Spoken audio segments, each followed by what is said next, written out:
I'm Danielle. This is Tiffany. This was Whip Week at the TBWCSA Swing Association.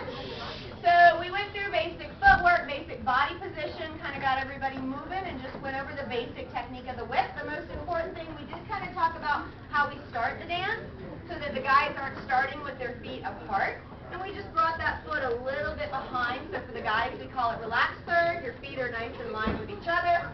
Ladies are doing a nice third position also. Also gives us a great shape of the body so we're not flat to our partner.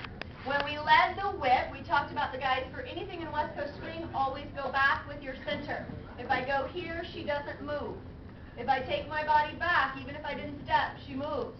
So it's all about the center is what we really worked on today.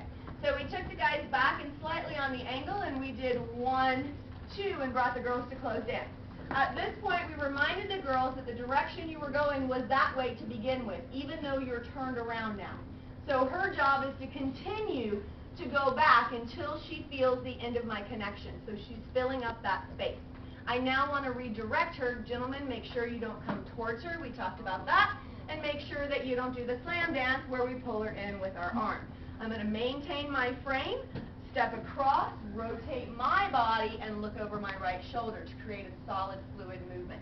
So you'll notice that my frame doesn't change when I do that. So we had 1, 2, 3, and 4, 5, 6. We talked about the guys being a shock absorber versus a brick wall. Okay? So guys, I'm going to receive her energy, let it go back, and redirect it.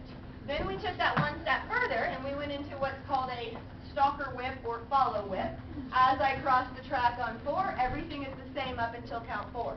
On count 5, I'm going to do a half a turn so that I rotate, keeping the frame on her side, following her for 6, quarter turn and releasing my frame to let it breathe so that she knows we're going into the anchor. And I'll let you see that from another side. So the most important thing was I'm going to let that breathe and let her space herself into that connection again. Since we haven't been in this position for a whip, we did a basic left side pass to get out of it. So we did walk, walk, triple step, anchor step, which is a 6-count pattern, but we needed that to get out of that closed dance position. So we have your basic whip, 3 and 4, 5, 6, 7 and 8. We had your follow whip, 3 and 4, 5, 6, 7 and 8. We had your left side pass, 3 and 4, 5 and 6. And that was our whip class.